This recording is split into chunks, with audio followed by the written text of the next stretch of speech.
बिस्मिल्लाहिर्रहमानिर्रहीम। अस्सलामुअलैकुम। मैं हूं असद और आप देख रहे हैं असद इलेक्ट्रिकल। तो लास्ट की 3 वीडियोस में हमने बैटरी के डीसी वोल्टेज, इसी तरह डीसी एम्प्स और बैटरी का लोड टेस्ट जो है ये सब प्रैक्टिकली आपको करके दिखा दिया था। आज से हम बैटरी को शुरू करने जा रहे हैं। बैटरी की डेफिनीशन, उसके वर्किंग प्रिंसिपल, उसकी कैलकुलेशन, ये सारी चीज़ें हम वन बाय वन इंशाल्लाह डिटेल के साथ समझाएंगे। तो ये बात जहन में रहे कि जिन बैटरीज़ पे हमने प्रैक्टिकल करके दिखाया था वो बैटरी की एक टाइप है जिसको हम कहते हैं लेड एसिड बैटरी।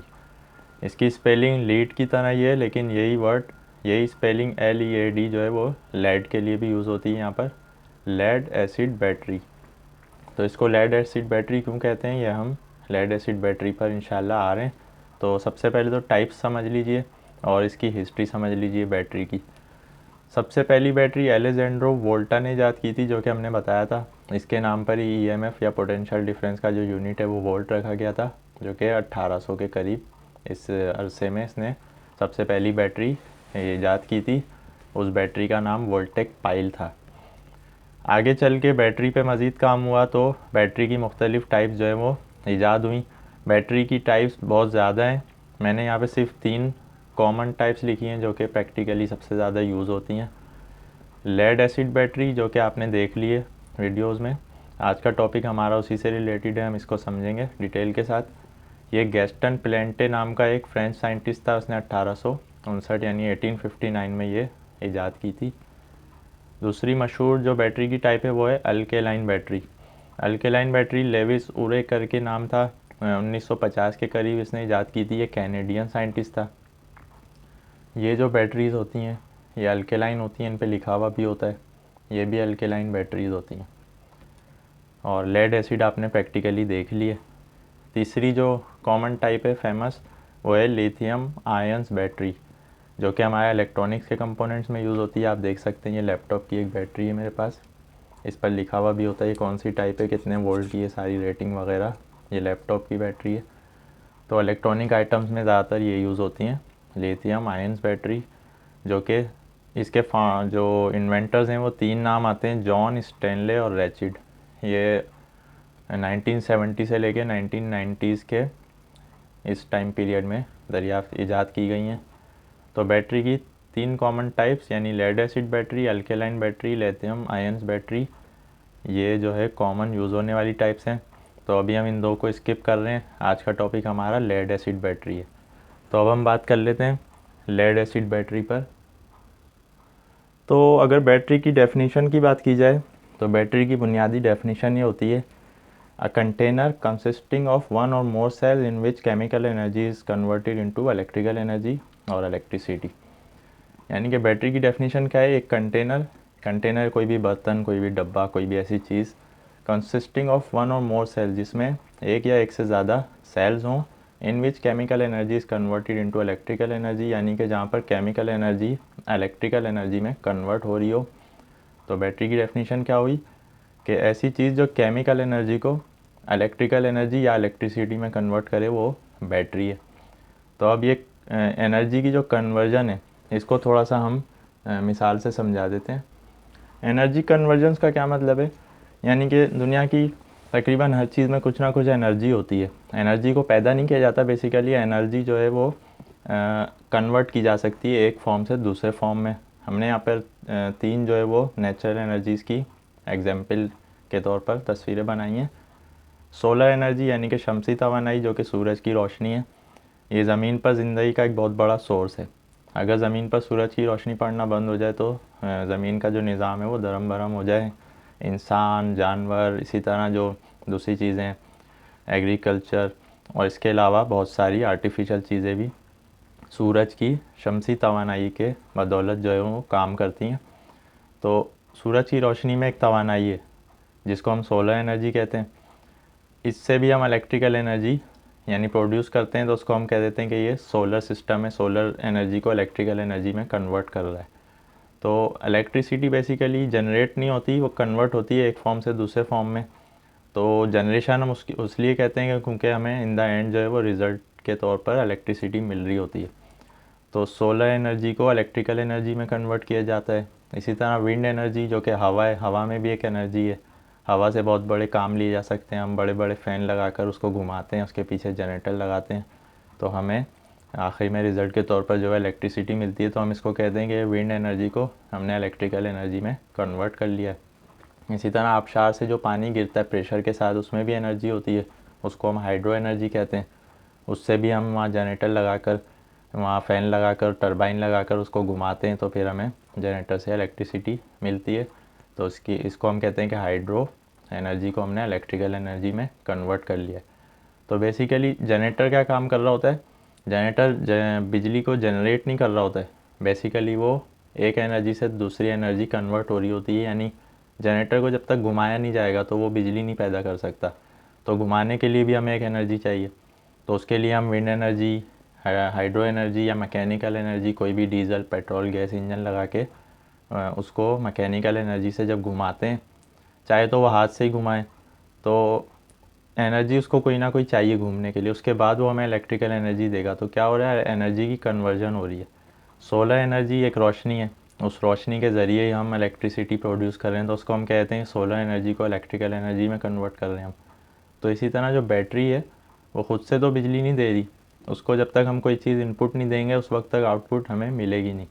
तो बैटरी की डेफिनेशन ये है कि जो केमिकल एनर्जी को इलेक्ट्रिकल एनर्जी में कन्वर्ट करे, उसको हम बैटरी कहते हैं। तो एनर्जी कन्वर्जन आपको समझ आ गई होंगी। अब हम चलते हैं बैटरी की तरफ। तो सबसे पहले तो इस पर बात कर लेते हैं कि लेड एसिड बैटरी को लेड एसिड क्यों कहा जाता है।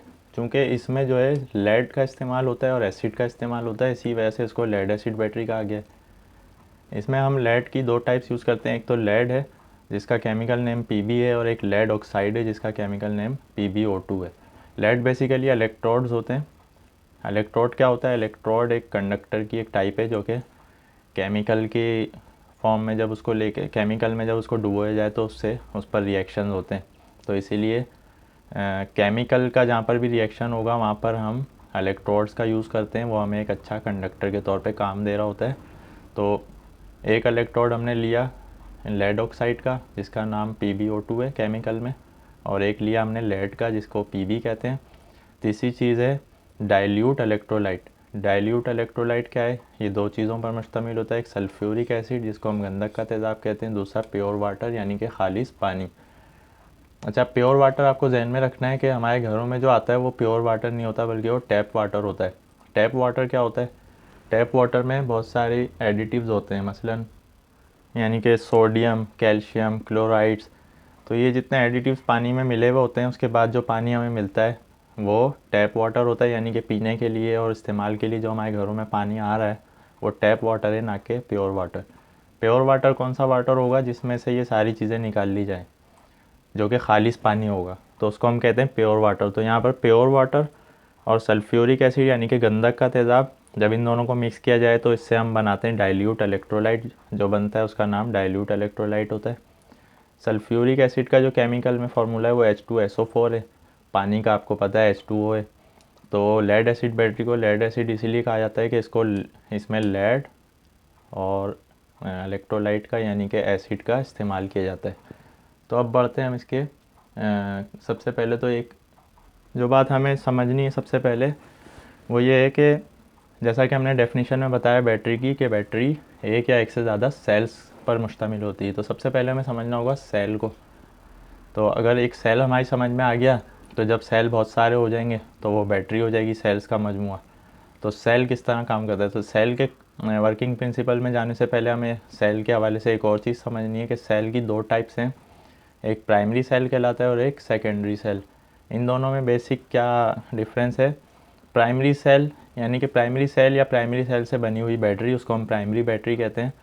उसके जो केमिकल उसमें रिएक्शंस होते हैं वो इरिवर्सिबल होते हैं। इरिवर्सिबल का मतलब क्या है कि वो एक दफ़ा जब ख़त्म हो जाए उसका प्रोसेस तो उसको हम दोबारा से चार्ज नहीं कर सकते। तो ये नॉन रिचार्जेबल होती है। सिंपल वर्ड्स में आपने एक दफ़ा ये यूज़ करी उसके बाद ये किसी काम की नहीं रहती। तो इसको हम कहते हैं प्राइमरी सेल या प्राइमरी बैटरी। सेल की दूसरी टाइप है सेकेंडरी सेल। तो जो बैटरी सेकेंडरी सेल से बनी हुई होगी उसको हम कहेंगे सेकेंडरी बैटरी। तो lead acid battery basically secondary battery है। इसमें क्या होता है? इसमें जो केमिकल रिएक्शंस होते हैं वो रिवर्सिबल होते हैं। यानी उनको बार बार उसी प्रोसेस से घुमाया जाता है, फिर यूज़ किया जाता है, डिस्चार्ज हो जाती है, फिर चार्ज किया जाता है। तो ये लॉन्ग टर्म के लिए चलती है, तो इसीलिए ये रिचार्जेबल होती है। तो आपको प्राइमरी और सेकेंडरी सेल का बेसिक डिफरेंस ध्यान में रखना है कि प्राइमरी सेल में केमिकल रिएक्शन इरिवर्सिबल होते हैं, इसलिए वो नॉन रिचार्जेबल होती है। सेकेंडरी सेल में केमिकल रिएक्शंस रिवर्सिबल होते हैं, इसीलिए वो रिचार्जेबल होती है। अब हम बात कर लेते हैं सेल पे। तो सेकेंडरी सेल, चूँकि lead acid battery secondary cell से बनती है, तो इसलिए अब सेकेंडरी सेल पे हम बात कर रहे हैं कि लेड एसिड बैटरी का जो एक सेल है वो किस तरह काम करता है। तो सेल को बनाया इस तरह जाता है कि आपने, ये सबसे पहले बेसिक समझने के लिए, इसीलिए हम इसको इस तरह समझाएंगे कि आपने एक गिलास का जार लिया, शीशे का बर्तन, उसमें आपने इलेक्ट्रोलाइट डाल दिया। इलेक्ट्रोलाइट जो कि मजमुआ है H2SO4 प्लस H2O का, यानी कि गंधक का तेज़ाब और पानी, खालिस पानी। इनका रेशो क्या होता है 1/3। जितना आपने पानी डाला है उसका, जितना आपने एसिड डाला है यानी इलेक्ट्रोलाइट में गंधक का तेज़ाब डाला है, उसका 3 गुना उसमें पानी डलेगा।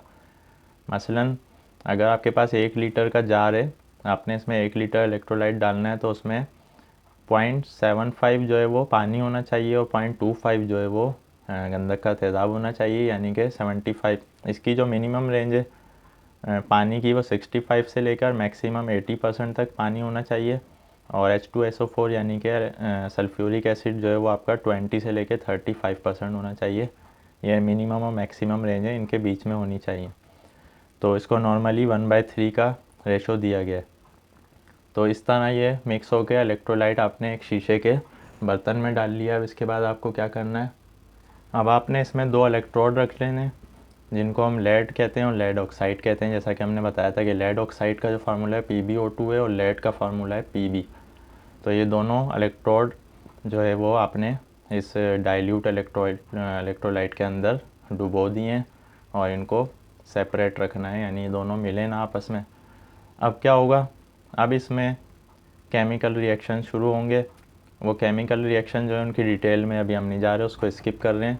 केमिकल रिएक्शन इस तरह होंगे कि डाइल्यूट इलेक्ट्रोलाइट में जो हाइड्रोजन और सल्फेट होंगे वो अलग अलग होना शुरू हो जाएंगे। हाइड्रोजन बढ़ेंगे हमारे PbO2 की तरफ, यानी कि लेड ऑक्साइड की तरफ, और सल्फेट के जो आयंस हैं वो बढ़ेंगे Pb की तरफ, यानी कि खाली लेड की तरफ। तो लेड ऑक्साइड पर और लेड पर एक पोटेंशियल डिफरेंस आना शुरू हो जाएगा, इलेक्ट्रॉन का तबादला शुरू हो जाएगा। जैसा कि हम बता चुके हैं कि नेगेटिव पॉजिटिव किसको कहते हैं हम बैटरी में या इलेक्ट्रिसिटी में, जहाँ पर इलेक्ट्रॉन की ज़्यादती हो जाए वो टर्मिनल या वो सिरा हमारा हो जाता है नेगेटिव। जहाँ पर इलेक्ट्रॉन की कमी हो जाए तो वहाँ पर खुद ही पॉजिटिव चार्ज की तादाद ज़्यादा हो जाती है, उसको हम कह देते हैं पॉजिटिव। तो जब हाइड्रोजन के आयंस PbO2 की तरफ बढ़ेंगे और सल्फेट के आयंस जो है वो बढ़ेंगे Pb की तरफ, तो क्या होगा, यहाँ इलेक्ट्रॉन का तबादला शुरू हो जाएगा। तो एक तरफ इलेक्ट्रॉन की ज़्यादती हो जाएगी, एक तरफ इलेक्ट्रॉन की कमी हो जाएगी। तो ये दोनों इलेक्ट्रोड हमारे बन जाएंगे पॉजिटिव और नेगेटिव टर्मिनल। तो ये पॉजिटिव नेगेटिव जब बने तो इन दोनों के दरमियान आ गया पोटेंशियल डिफरेंस। पोटेंशियल डिफरेंस जब आया तो आपने एक वोल्ट मीटर लगाकर उसको मेजर कर लिया। तो इसके जो नॉमिनल वोल्ट होते हैं वो 2 होते हैं, यानी 2 वोल्ट का एक सेल होता है। लेड एसिड का एक सेल जो है वो 2 वोल्ट का होता है, और अगर ये फुली चार्ज हो तो वो 2.1 वोल्ट होते हैं। अब आपने 2.1 वोल्ट यहाँ मेजर कर लिया, उसके बाद आपने वोल्ट मीटर हटा के कोई भी रेजिस्टेंस लगा दी, यानी कि एक बल्ब को कनेक्ट कर दिया है। तो 2.1 वोल्ट का जो यहाँ पर पोटेंशियल डिफरेंस था उसकी वजह से इस बल्ब में से इलेक्ट्रॉन फ्लो होना शुरू हो जाएंगे और ये हमारा सर्किट कंप्लीट हो जाएगा। तो बैरूनी तौर पर ये सर्किट कंडक्टर्स के ज़रिए कंप्लीट हुआ होगा, हमारा बल्ब रोशन होगा। अंदरूनी तौर पर ये केमिकल रिएक्शंस के थ्रू इलेक्ट्रॉन्स का जो फ़्लो है वो चल रहा होगा। तो जैसा कि हम बता चुके हैं कि इलेक्ट्रॉन का फ़्लो जो है वो करंट के फ़्लो से अपोजिट होता है। तो इलेक्ट्रॉन हमेशा Pb से PbO2 की तरफ आते हैं। तो करंट जो हमें मिलता है वो पॉजिटिव नेगेटिव इस तरह मिलता है कि PbO2 पॉजिटिव बन जाता है हमारा और Pb जो है वो नेगेटिव बन जाता है। तो अब ये करंट का फ़्लो शुरू हो गया है। तो अब ये कब तक चलेगा फ़्लो, चूँकि हर चीज़ की एक एनर्जी है। अब केमिकल एनर्जी जो है उसकी भी एक लिमिट है। तो ये कब तक चलेगा, जब तक के हाइड्रोजन के आयंस जो हैं वो इसकी तरफ अट्रैक्ट हो रहे हैं और सल्फेट के आयन जो हैं वो इसकी तरफ अट्रैक्ट हो रहे हैं। तो अब इसकी एक लिमिट होगी। उस लिमिट के बाद क्या होगा कि सारे हाइड्रोजन के आयन इस पर चिपक जाएंगे इलेक्ट्रोड पे, और सल्फेट के आयन इस पर चिपक जाएंगे। उसके बाद ये जो हमारा इलेक्ट्रोलाइट था वो इलेक्ट्रोलाइट नहीं रहेगा, बल्कि वो एक खालिस पानी में तब्दील हो जाएगा। तो जब खाली पानी रह गया तो इलेक्ट्रॉन का जो फ्लो है वो रुक जाएगा। इसको हम कहेंगे कि सेल डिस्चार्ज हो गया है। तो हमारा जो लोड था उसमें से करंट का फ्लो रुक जाएगा क्योंकि पोटेंशियल डिफरेंस ख़त्म हो जाएगा। तो इसको हम कहते हैं कि हमारा सेल डिस्चार्ज हो गया है। तो सेल के डिस्चार्ज होने के बाद हमें करना ये होता है कि पानी तो इसमें ऑलरेडी मौजूद है और जो आयंस हैं वो इस पर चिपक चुके हैं गंधक के तेज़ाब के। तो अब इसको हमें एक्सटर्नल वोल्टेज देने होंगे। तो जब हम इसको एक्सटर्नल डीसी वोल्टेज से कनेक्ट करेंगे तो यहाँ पर इसकी दोबारा से ये रिवर्सिबल है चूँकि हम बता चुके हैं सेकेंडरी सेल। तो इसके जो केमिकल फार्मूले जो टूटे हुए होते हैं वो दोबारा उसी तरह वापस आने लगते हैं। दोबारा से उल्टा प्रोसेस शुरू हो जाता है और जो यहाँ पर चिपके हुए होते हैं आयंस वो फिर पानी में मिलना शुरू हो जाते हैं और ये पानी फिर से इलेक्ट्रोलाइट की शक्ल इख्तियार करने लगता है। तो इसको हम कहते हैं कि अब हमारा सेल जो है वो चार्जिंग की तरफ आ रहा है। तो जब ये मुकम्मल तौर पर वापस पहली जैसी कंडीशन में आ जाता है फिर से ये चार्ज हो जाता है, यानी कि 2.1 या 2 वोल्ट हमें यहाँ पर दोबारा से मिल जाते हैं। अब हम यहाँ से एक्सटर्नल सप्लाई जो है वो हटा भी लें तो हमें यहाँ पर पोटेंशियल डिफरेंस उसी तरह मिलेगा। तो ये तो था एक लेड एसिड सेल के चार्जिंग और डिस्चार्जिंग का अमल जो कि हमने शॉर्टली डिफ़ाइन किया है। चूँकि इसके फार्मूलेज वगैरह में अगर हम जाएंगे तो बहुत ज़्यादा हमारी वीडियो लंबी हो जाएगी। तो इस तरह एक लेड एसिड का जो सेल है वो काम करता है। उम्मीद है कि आपको ये प्रोसेस समझ में आया होगा, इसका वर्किंग प्रिंसिपल। अब एक सेल समझ में आने के बाद अब हम इसको अगर हम इसी तरह के सेल बहुत सारे लगा लें, हमें वोल्ट ज़्यादा चाहिए हो तो अब उसको समझना बहुत आसान है। तो आज की वीडियो तक के लिए इतना ही काफ़ी है कि लेड एसिड का जो एक सेल है सेकेंडरी सेल वो किस तरह काम करता है, इसका सारा प्रोसेस हमने समझ लिया है। नेक्स्ट वीडियो में हम लेड एसिड की बैटरी पे जा रहे हैं। तो बैटरी की कंस्ट्रक्शन कैसी होती है, फ़िज़िकली उसकी शेप कैसी होती है, ये सिर्फ समझाने के लिए हम इस तरह का जो है वो एग्जाम्पल यूज़ करते हैं। तो रियल में बैटरी की शेप किस तरह बनाई जाती है लेड एसिड बैटरी की और वो काम किस तरह करती है उस पर हम नेक्स्ट वीडियो में डिस्कस करेंगे।